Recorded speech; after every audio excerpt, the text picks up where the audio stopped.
Alrighty. So basically, for my readings, I did focus a lot on reproductive health. I know it mentioned gender health and development. However, women's health has always been at a disadvantage. Disadvantage, sorry. So essentially, women have always been put on a high or have been thought of in high standard, which is fine. That's okay. We're capable of doing a lot of things, but we still don't have basic access to or proper access to healthcare. Or I should say proper healthcare because there, and you can see it within our own country as well. In addition to that, I did read about the importance of sexual health as well, and I think that is quite vital as it relates to reproductive health too, because that is something that is really not discussed or it's not talked about much, even in schools. I do remember when I was attending school, we would have these discussions. Persons would come and talk to you about sex, and it's always their motto is just like, don't have sex because it's bad for you, or it's going to lead to pregnancy, it's going to lead to this, so just don't have it. But we're going to give you these preventative measures. You do this, and you'll be fine. Which, I think it shouldn't be like that. That should be something that it is something that it's some we will I mean, persons will have to do that at some point of time in their life. I don't think we should have it being discussed like that, and in a taboo sort of way, or it shouldn't be put on the back burner like that. Um, Additionally, despite the fact that women have been, we go through pregnancy, we go through childbirth. Um, there's so many things that we're able to experience on our own independently, but we also need assistance. We also need that help from others. And I feel like because persons think or they believe that we're able to do these things, that we really don't need to be prioritized in that way, which it shouldn't be. Um, Additionally, although there has been more research over the years, which is good, we've had decline in some statistics. However, I believe that there should be more research qualitatively, which would allow us to see the or open discussion for certain biases that women experience, not only healthy women, but women of color, different ethnicity, race, women with different economic backgrounds, and all of that, right? Um, I do something that really stood out to me as well was that women are more likely to be diagnosed with certain diseases and infections, and they're still also not able to seek the care that they deserve. And that is something that has been happening for decades. And despite, according to research, there has been a decline in that, we still see it, it's still prominent here, even within Guyana and other countries, as well, mostly developing countries. Um, but yeah, essentially that is it. For my understanding, I'm sure my other colleagues will have additional stuff to add. And I do hope we'll have a fruitful conversation. So on to the next individual. Thank you, Sasha. Did you had a burning question or so? I honestly, my question is why women are still being, why we're not able to have this Proper basic help. necessity of like, why is it still an issue now, despite we've had these additional research and all of that, but we're still Mhm. at that phase where it's still being something that is a crisis or that is an issue, which it shouldn't be. And that is my question: why is it? Why aren't we doing, like, why is there not much more being done in that aspect? But yeah, or why not more education as well? All right, thank you. Um, Hannah, so we'll address the burning questions in discussion at the end, right? So everybody can just take note of each other's question and then we'll have a discussion about what was said and to respond to the question asked. Hannah, over to you. Hi, good night. So my understandings, they lie within the first and second readings that were shared on Moodle. It was like Sasha's. I focused mainly on reproductive and sexual health, mostly on the segregation of women and the inequality they face in healthcare. Just like most of what was discussed in the course, women often experience discrimination and inequality, and they are treated as the lesser gender. And because of this mentality, many areas that are supposed to benefit women are usually lacking or limited in some way. In addition to women's health care, there are some determinants of poor health among women, which include poor nutrition due to being fed less in some societies, educated less, being placed in subordinate positions, and all of these they either create health issues either indirectly or directly. I understand that also in today's society. It's mentioned in the readings that young girls are still being married off at a young age, and there's still things like genital mutilations and other sexual and reproductive acts of violence against women, which further complicates their health. And although improvement has been made, like what Sasha has said with research, Mm-hmm, mm-hmm, um, women are still seen and treated as objects and not subjects, and that vastly limits their opportunities in healthcare and their rights in societies. It also creates heavy education deficiencies and made them second-class citizens in most societies.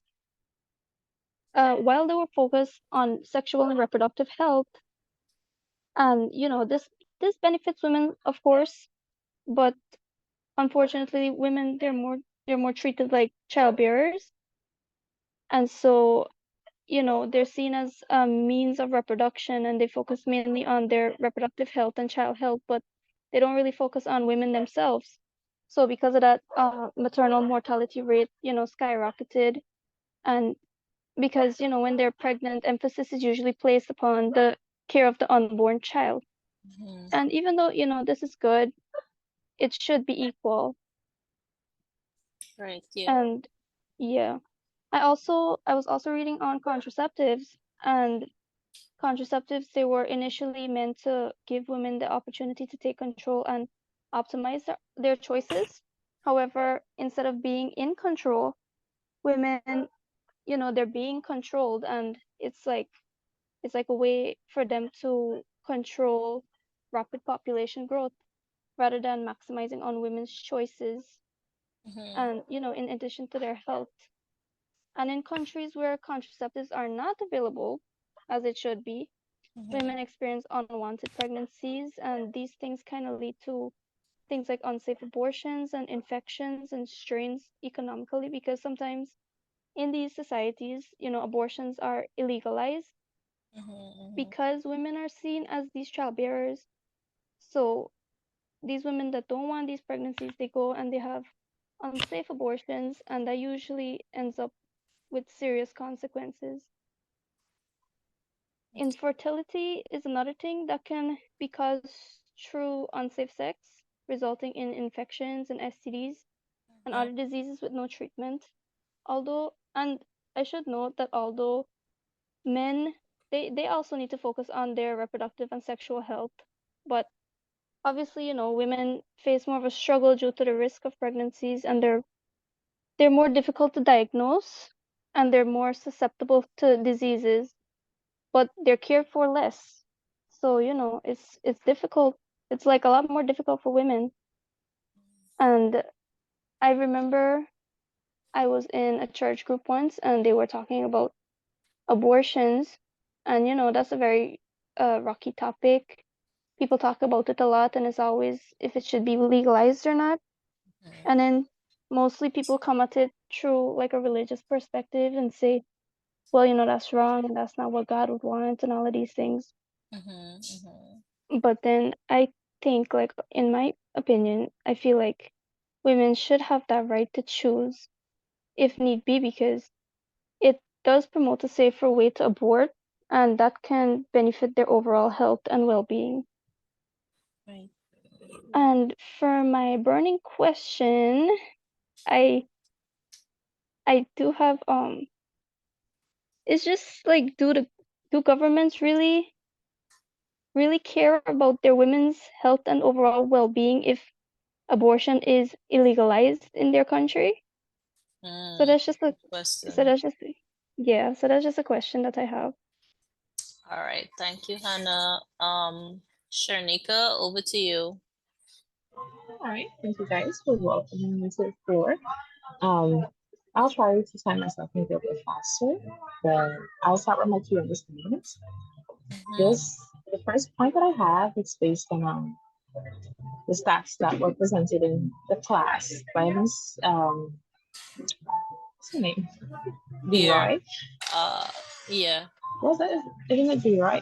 The Uh, stats on maternal morality in Diana, because I didn't even uh-huh. know that that was actually such a major thing. I mean, I knew it was a thing, but I didn't know it was so big. It's one of the saddest realities that we face in our country. What stood out to me most was the quote that he said, which is being pregnant is like having one foot in and out of the grave. It can be a blessing, it can be a curse.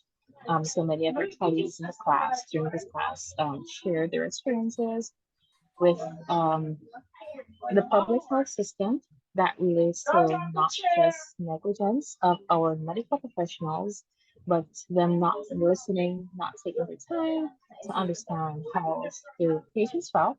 And also, the point is brought up about some of the patients not being educated enough to articulate themselves for the doctors to actually understand what's happening, which in that can be a contributing factor. I'm still at a loss for words when I found out that we have such a high um, was it maternal morality.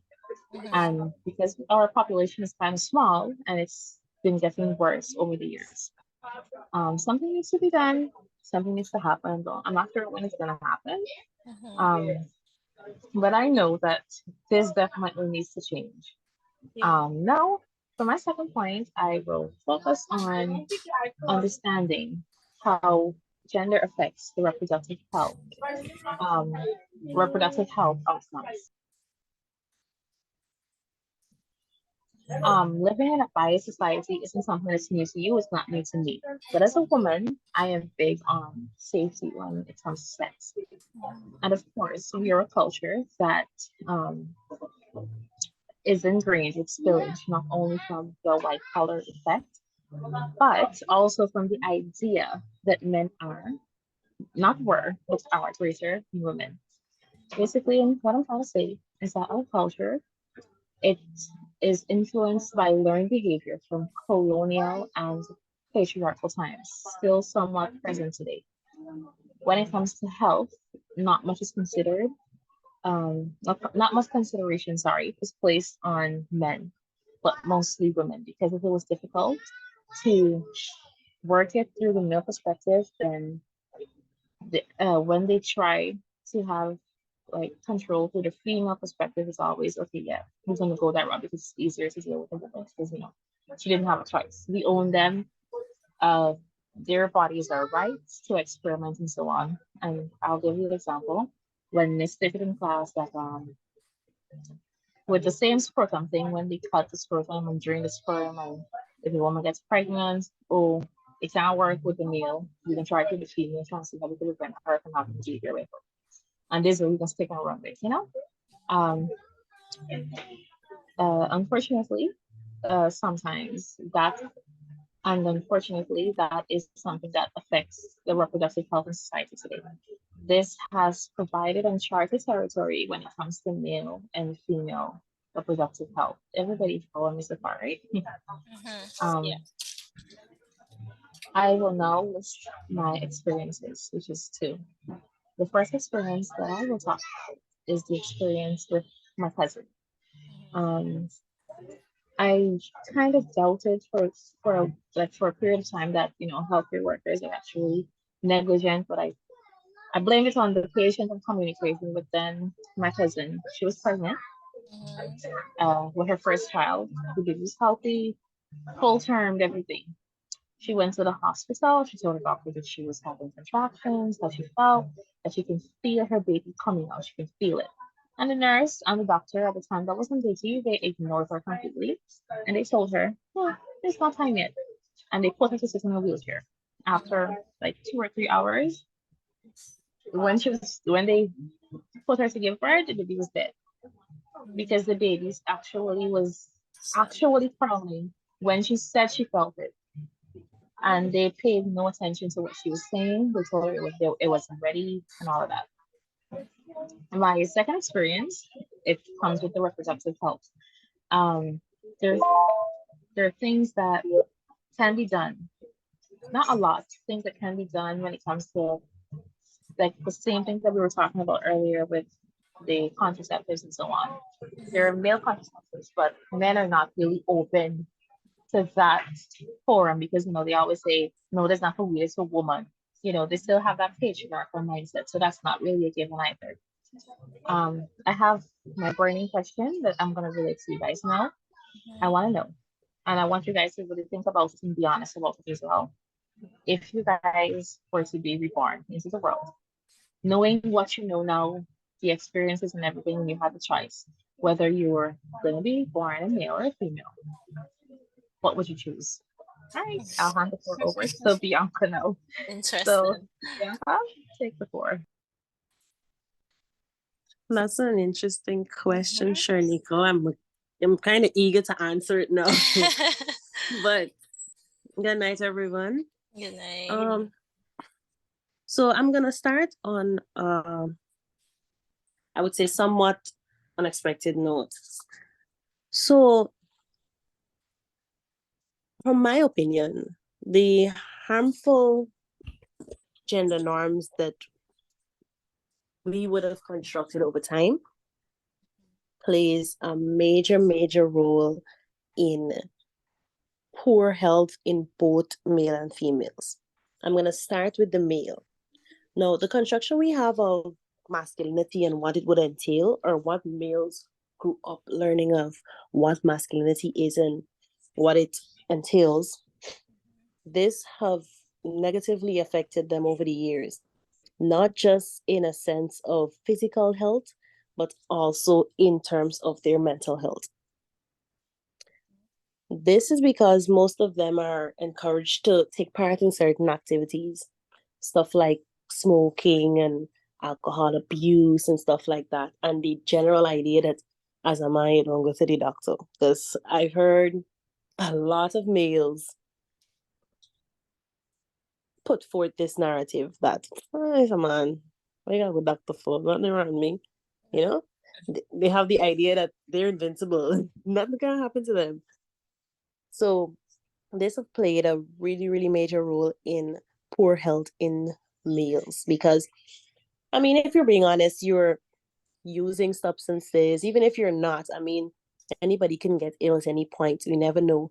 So the fact that they're so reluctant because they don't want to be seen as weak and vulnerable. They want to uphold this man status or this masculine status, that they don't want to be seen as vulnerable by going to the doctor, going to get certain things checked. It's like the whole idea of a man going to get an what is the test called? Oh, my brain is not functioning. The test where they insert the stuff in the I Prostate. don't want to get Check their yes, the prostate. prostate exam. Yes. To get that done, ooh, you'd have to go behind a male for years for them to just go get that checked. And that's such a simple procedure that would save them so much time and put their mind at ease. They might find out something that that can help save their life, but all because you want to uphold this masculine status, you are reluctant to prioritize your health. In addition to that, I'm gonna say that we definitely need to work on having health programs and facilities that's fair and accessible to everyone, as in gender across the board, both or all genders, I should say. Now, I understand it because of the high levels of poverty and all of those things, that this might not be 100% possible at the time. However, there is, like Sharnika said, a definite and clear bias when it comes to women and their health, and their health being prioritized as that at that sorry. I've known of many instances, like Hannah would have mentioned during her presentation, where most of the emphasis is placed on the health and the care of the child and the unborn child, of which the woman is either carrying or could possibly carry, but never on the woman herself, and things that may affect her directly or may cause her direct harm to her health. And this is definitely one of the main reasons for death in women during childbirth. I don't know if you guys have noticed, but over the years, every couple months, we're seeing in the newspapers an article of a woman who died giving birth. And a lot of these situations, you're reading these articles, and it's not even a case where it's these big and crazy scenarios. It's often things that are so simple and avoidable. Yeah. If the case is that we're just taken a bit more seriously, or our health is taken a bit more seriously. Yeah. True. Now, I'm going to share an experience, which is quite similar to Sharnika's actually. My cousin was giving birth. She was having twins at the time. And she was in labor. She knew that we all knew that she was in labor. The nurses knew that she was in labor. And the doctor was not there. The doctor took about 2 hours to reach there. Wow. And all they did during that time was tell her to breathe and give her some painkillers. It got to the point where one of the twins ended up being breached, and she started drinking up the fluid and all of that. Mm. Now, during that time, she was telling them that, yeah, something is not right. I can feel that something is not right. I know that something is going wrong. And they just telling her to be patient and everything is okay, you know? And we're all there like, are y'all for real? But I mean, we can't do anything. What are we gonna do? Take her home? Yeah. So we just gotta hope that they're actually being genuine. They're actually gonna, make sure that she's okay. But from that, from seeing that, I noticed that was a confirmation for me that, yeah, they do not really care about us. That was my exact thought at the time, and I was way younger than I am now. I was like, they really do not care about us that much. Like, why do we have to fight this hard to get decent care? And I'm saying decent because we don't get the best of the best, but decent care, come on now, that should be something that's easily accessible, something that should just happen naturally. Should be somebody's basic right at this point. That's why my question is similar to Sasha's. Like, why after all of these years, with all the research that we've been doing, all that's been carried out, all the knowledge that we have now, for a society that's all about development and opening and, you know, learning and being open to changes and so on and so forth. Why, after all of this, why, if we have that mentality, is it so, why, even though we are at this point, why is it that as it relates to female health and reproduction, why are we still only here? Like, why has there been so little progress in that particular area if we already have all of this knowledge in relation to what women go through, the risk we are faced with? Why are we only at this point when it comes to actually enforcing these things? Hmm. Patriarchal society, baby. The thing about it too is, I mean, I know government got the role to play in formulating policy that would ensure, citizens receive the best of the best. But even after they formulate the policy, financing and executing of these policy is another story. I was reading in the same one of the resource must provide Sin and Oslin. They touched on that for a bit. Yeah. But all right, Bianca, does you have anything else you want to add to before I do my part? I say my part. You can go ahead. All right, thank you. So for me, I think I focus mainly in general. I looked from the aspect of women in terms of development and health. Um, so in my reading, again from Sen and Austin 2009, what stood out for me, basically what I understood and what I can say that I agree with 100% is representation is very important.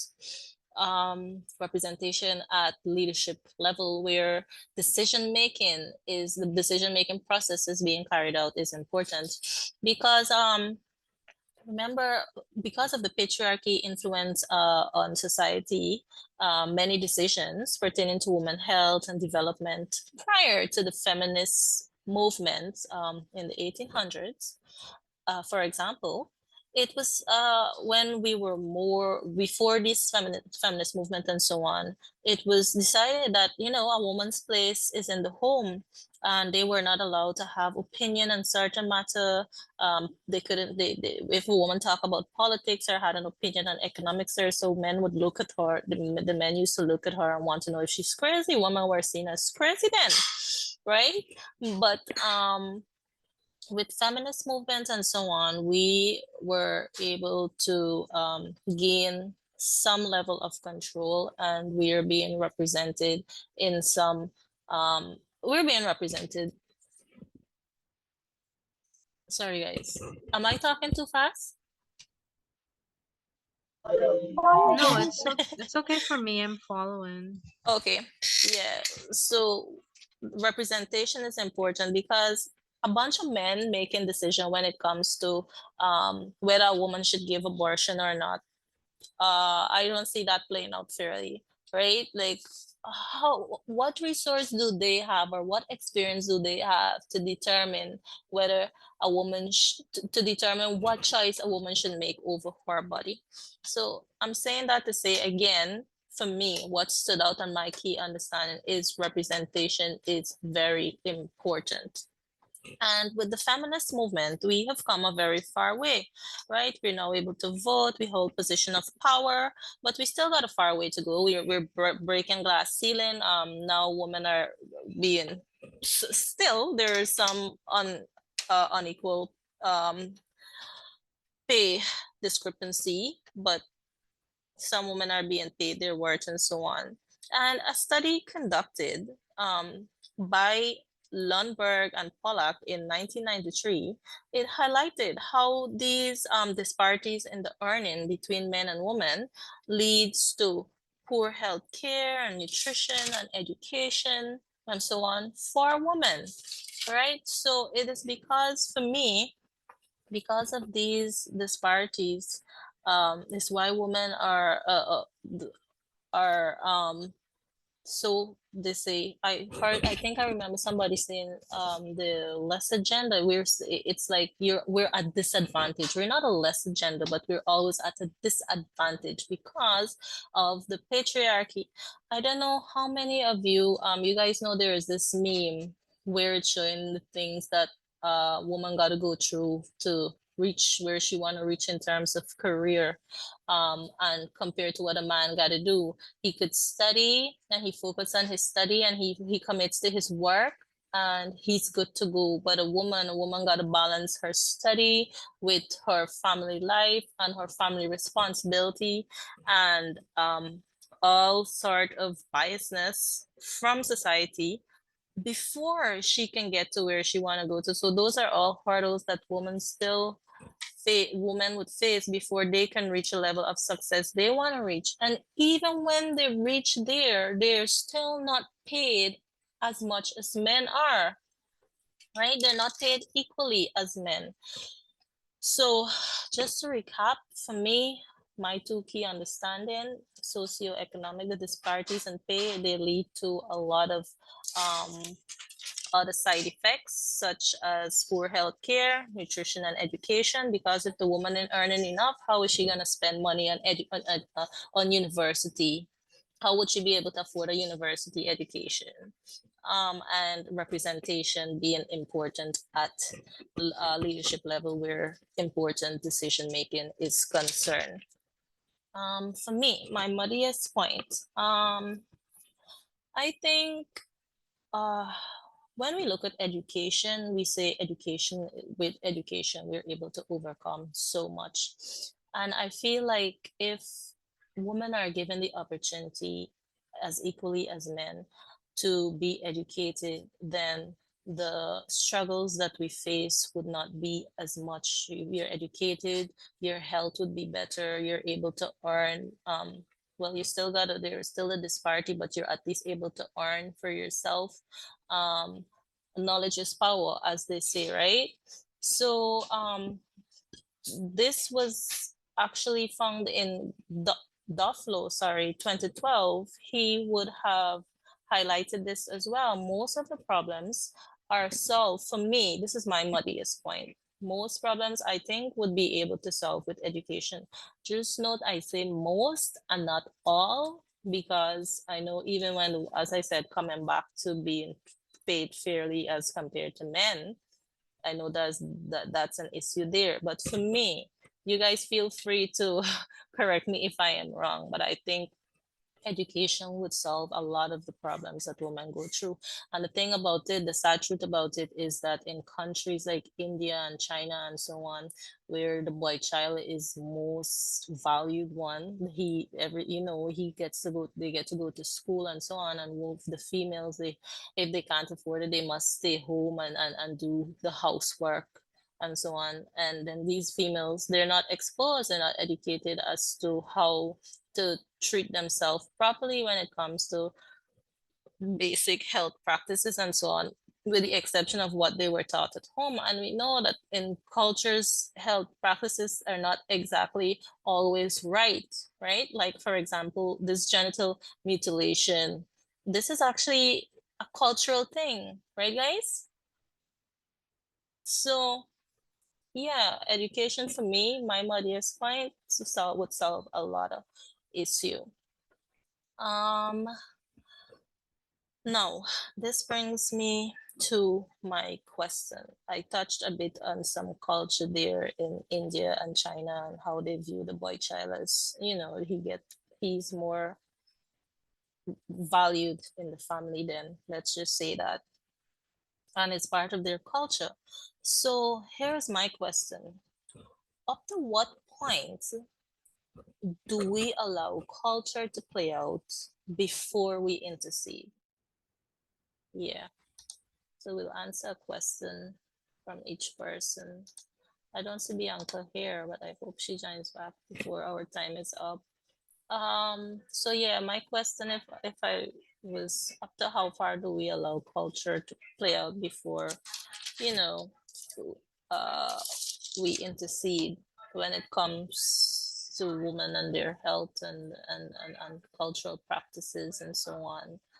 Because polygamy in America is illegal, but in Sudan, in these Arab countries and Muslim countries, it's legal for a man to have more than one wife. And if we're using Western tradition, and so if we look at Western culture, sorry, um, and the frowning on the polygamy situation, what then? We could come up and we could say, oh, this can have like a psychological impact effect on women, and even health risk could be, their health could be at risk as well. So my question, up to how far do we allow culture to play a part in our lives before we intercede? So over to anybody who want to start answering somebody's question or discuss about what was shared tonight. I Um, Hi, feel like Bianca. with okay. Go You can ahead. go ahead. Who was? oh, I was gonna talk, but do you want to go first? No, it's okay. I was gonna attempt to answer the question. I don't have the answer, but I was Yeah, gonna give my I was input. gonna try to. In my But you can go opinion, first. yeah. Well, in my opinion, for Martina's question, I feel like from the time something starts to harm a woman, and it starts to affect her health and puts her at risk, it should be done with from there. That's just my opinion. Agreed with Hannah as well. I was going to say that as soon as it becomes like um something that is risk to her health.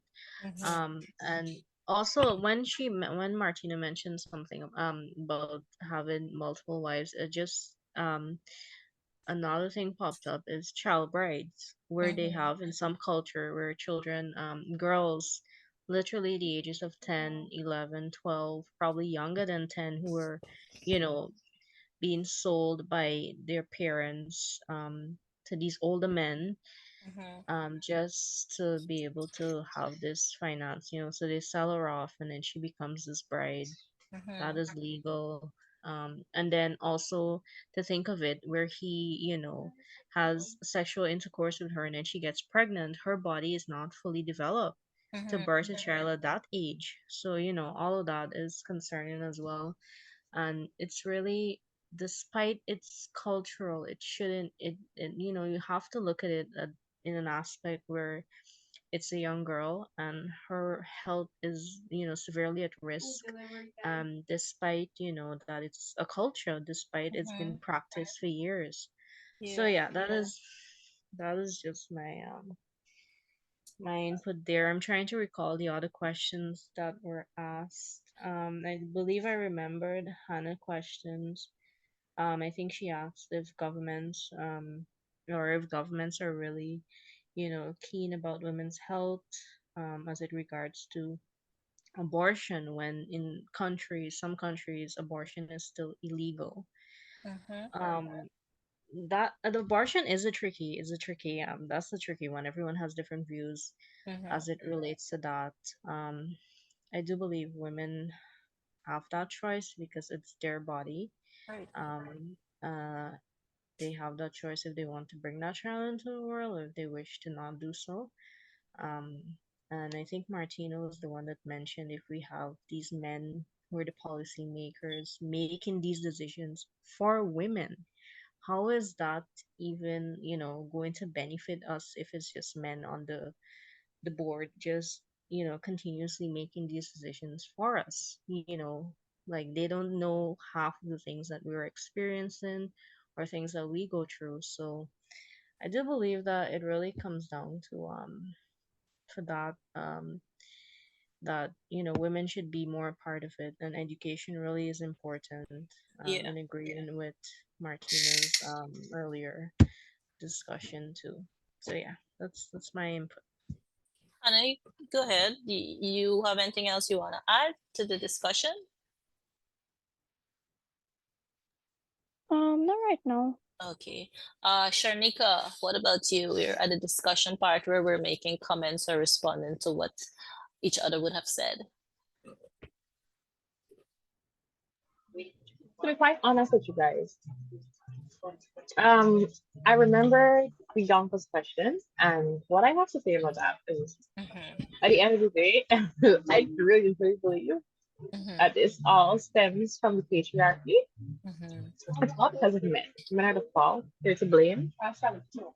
They're everything that their mindset is appalling to me, honestly, because me just imagine me caring about some another woman aborting her, Mm-hmm. me not thinking about my own interests, in the interest of my male counterparts to only focus on certain sexual aspects of health when it comes to women, not giving them a choice in that. Like, I don't know. Everything that stems from the patriarchy in men. That's how I feel. Okay. Yeah. Well, they did play a major role in making decisions they shouldn't have been making in the first place way back then, but hopefully we are correcting that now. Um, Bianca, have anything you want to add? Um, in relation to Sharnika's question, Mm-hmm. If you were to be reborn, which gender would you choose? yeah, I at this point, I don't think it matters. It's just picking the lesser evil, really and truly, Mm-hmm. because either side have their own things that they have to deal with, right? It's just that you got to decide which one might probably be worse, and know not to choose that one. But it's like a lose-lose situation. Just that on one side you might lose a little more. Yeah, yeah, I guess. But for me, I would always choose to be a woman. Um, Exactly. the woman is the fairest. For me, women are the fairest sex, and I think if I'm to come back, obviously, I would know, I would be way more aware of things. So right away, rather than waiting on whatever movement I can put my foot down, and I'd already have formed an opinion, right? So if we're to get technical, I would choose to be a woman every time. Every time I would choose to be a woman. You Same. people have lost it though. I would choose to be a woman. Um, but the thing about it is, I think as a gender, we have come a far way, given that we were at so much disadvantage, and just think how farther we will go once, we stand up for ourselves and we represent ourselves. So I don't think being a woman is such a bad thing. It's just before we bought into the narrative, or we allowed ourselves to be brainwashed into believing that we needed men to make these decisions for us. But now our eyes are open, and we realize that we need to represent ourselves, because there are certain decisions that men just can't make without a woman's input, because they don't know what a woman going through. So that's Don't get my. me wrong, right? Mhm. Being a woman is amazing. It is. It really is. However, however, the culture that we live in, it's been so brainwashed into having this patriarchal setting for Mhm. millions, well, not millions, but like a good set of years. Mhm. And for some reason, I really don't see it changing.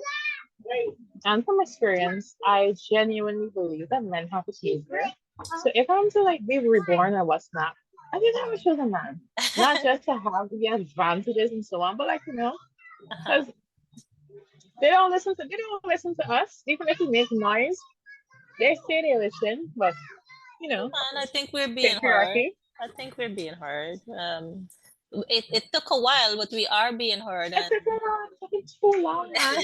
You can make a man to stand up and fight for woman rights if you won't I be mean, listened to. look at it. Stop But now, but man. look at it. Look at it. We have countries where women are president. We have come away, because before that would have been utterly. You hear somebody say a woman would be want to be a president, they would test her to see if she's mentally insane. But now look, we have women president, we have women taking leadership in companies and so on. So we have come away, we have a far way to go, but we are progressing as a gender, I think, in terms of standing up for our rights and representing ourselves on what is best for us. For me. So guys, before this meeting, before we get knocked off again, because our time is gonna be up just now. That's all I would like to add. Anybody have anything else to say before we close our meeting off? Thank you, ladies, for having me. Thank you so much for being a part of my group. It was nice working with you guys. Yeah, we still got one. Let me stop the recording then. Yeah, we got